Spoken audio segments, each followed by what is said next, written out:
नमस्कार दोस्तों। कई बार ऐसा देखा गया कि बहुत लोग स्मोकिंग जब करते हैं तो उसके बाद उन्हें हिचकी आ जाती है और स्मोकिंग करना ये एक बैड हैबिट है।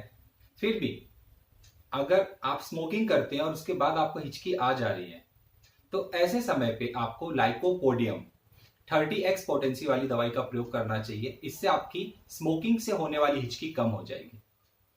यहां पर आपको क्या करना है, लाइकोपोडियम 30x पोटेंसी की दवाई लानी है।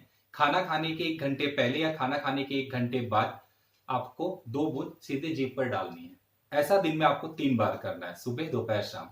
आप देखेंगे कि स्मोकिंग की वजह से आपको जो हिक्कप हो रहा है, हिचकी हो रही है, वो कम हो जाएगी।